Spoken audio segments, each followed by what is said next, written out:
Sir Bihar में sir एक बाबा आए हैं और हिंदू राष्ट्र की बात कही जा रही है। बिहार में कथावाचक आ रहे हैं, हिंदू आए हैं, हिंदू राष्ट्र की बात कही जा रही है कि हिंदू राष्ट्र होगा और बिहार वो तब तक आते रहेंगे जब तक राममय नहीं हो जाएगा। रुको ने आजादी की लड़ाई हुई और कौन आजादी की लड़ाई लड़े? आज जो लोग लड़ करके आज जो बना संविधान बना सब लोगों की सहमति से, और जो बापू ने जो कुछ भी किया, राष्ट्रपिता महात्मा गांधी ने और सब लोगों ने किया, तो जो नामकरण है अब उस नामकरण को न स्वीकार करना चाहिए, उसके बाद कुछ बदलना चाहिए। हमको तो आश्चर्य होता है कि आजकल पता नहीं है, और इस सब की प्रचार इसलिए हो रहा है कि अब वहाँ वाले जिस तरह से बिहार देश भर के मीडिया पर जिस तरह का वो कब्जा किए तो बातें नहीं आता है। इसको कोई बताता है क्या है बिहार देश का नाम क्या है? आप जरा बताइए। तो देश का नाम है उसको बदलिएगा। अब आजादी की जो लड़ाई हुई, अब अभी जो सब बोल रहे हैं उनका कोई जन्म उस समय का था? आप जरा बताइए। हम लोगों का भी तो जन्म हुआ है बाद में, लेकिन हमारे पिता ने जो आजादी की लड़ाई में बहुत सक्रिय थे और बचपन में ही हमको बताए और बाद में एक एक चीज को हम लोग जाने, तो आप जरा बताइए। तो हम तो आपको इतना बार बार कह रहे हैं कि हम लोग तो सब मानते हैं राष्ट्रपिता महात्मा गांधी को और उनके साथ जितने लोगों ने काम किया उन सब लोगों का, और उसी के आधार पर हम लोग काम कर रहे हैं, डेवलपमेंट कर रहे हैं। और जहां भी हम लोग जा रहे हैं लोगों से मिल रहे हैं, सब लोगों के बीच में ये बात हो रही है। लेकिन हमको तो कुछ आश्चर्य होता है कि सबकी क्या जरूरत है बोलने की। अरे किसी भी धर्म को मानिए, अपने ढंग से करिए, उसमें कौन रुकावट है? जो भी अपना धर्म की पूजा करे उसमें कोई किसी पर तो रुकावट तो है नहीं। लेकिन इस सब पर नामकरण करना आश्चर्य की बात है। हमको तो आश्चर्य लगता है कब ये संभव है, कोई कर सकता है। तो बिहार से करें तो कोशिश करते नामकरण हुआ है। बताइए साहब, आप लोग राममय बोल रहे हैं कि राममय तो राममय नहीं है अभी। क्या सर राममय कर देंगे ऐसे बोल रहे हैं? राममय कर देंगे बिहार से ही शुरू करें। अब आप जरा बताइए ना, राम हो कृष्ण हो कोई हो, जिनका भी धर्म करते करिए ना भाई, तो उसमें कौन रुकावट है? किसी भी धर्म को मानते हैं, और आप जानते हैं ना कि इस देश में 7 धर्म है और एक तो बहुत कम है वहाँ वहाँ है, बम्बई में है। लेकिन बाकी जगह पर जो है हिंदू, मुस्लिम, सिख, ईसाई सब लोग हैं। और बताइए बिहार से रिलेटेड तो यहीं पर ना करके ज्ञान प्राप्ति किनको हुआ, किनका जन्म हुआ, किनका क्या हुआ यहाँ? तो ये सब कितने धर्म है, कितने लोग आते हैं, देश के बाहर से आते हैं, कहाँ से आते हैं? तो सब आते हैं। तो इतना ज्यादा है तो कोई को भी करे। और हम लोग तो सभी लोगों के हित में बिहार में आप देख रहे हैं ना, पता कर लीजिए, कोई का मंदिर हो, कुछ भी हो, सब में किसी को असुविधा नहीं हो और आपस में किसी तरह का विवाद नहीं हो।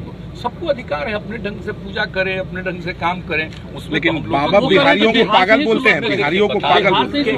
कोई बिहार को टारगेट किया जा रहा है। लेकिन कुछ चीजों को मान लेना चाहिए कि जितने धर्म को मानने वाले लोग हैं सबकी इज्जत है, और कहीं इधर उधर लोगों के भी में इंटरफेयर नहीं करना चाहिए। ये अलाउड है। कोई कुछ बोल रहा है तो अपने मर्जी से बोल रहा है, तो सबसे कोई वैल्यू है? मंच से बिहारी को पागल बोला जा रहा है। देश के संविधान को भी समझना चाहिए ना। देश के संविधान का उल्लंघन कोई कर रहा है तो अब आप ही को देखना चाहिए। और हम तो समझते हैं कि मीडिया को अगर लिख देगा कि संविधान का उल्लंघन है तो सबको अच्छा लगेगा, लेकिन आपको मजबूरी है भीड़ से केंद्रीय मंत्री आप इसीलिए बोल दिए। आप हमसे पूछ रहे हैं तो हल्का और संक्षेप में केंद्रीय मंत्री आरती उतार रहे हैं। देखिए एक बात सुन लीजिए, कोई भी आदमी को जो भी पूजा करना है, कोई करना है वो अपना करे, लेकिन इससे कोई मतलब नहीं है, वो व्यक्तिगत चीज है। लेकिन देश की नीतियों से उसका कोई मतलब नहीं। जो भी नीति है जो संविधान में है, हर तबके के उत्थान के लिए काम, और किसी की उपेक्षा नहीं होनी चाहिए। और हम लोग तो देख रहे हैं कि सबको इज्जत करते हैं, कोई धर्म को मानने वाला सब कुछ होता है सर। इसीलिए इन सब चीजों पर किसी को आपको लगता है कि देश में माहौल बनाया जा रहा है संविधान के खिलाफ? और नहीं, ये संविधान के खिलाफ कोई क्या माहौल बनाएगा? सर क्या कहेंगे? आपको संविधान में परिवर्तन करने के लिए ये पता है ना, संविधान में कोई परिवर्तन करेगा तो आपको लोकसभा में और राज्यसभा में 2/3 मेजोरिटी से ऊपर रहेगा, तब ना कोई संविधान में संशोधन करेगा। ऐसा कोई मतलब है? या संविधान में कोई चीज होता है, इतना बार संविधान बना, कोई जरूरी चीज अगर आवश्यकता हुई तो कुछ जोड़ा गया, तो सारे पार्टियों की सहमति से ना हो रहा है जी।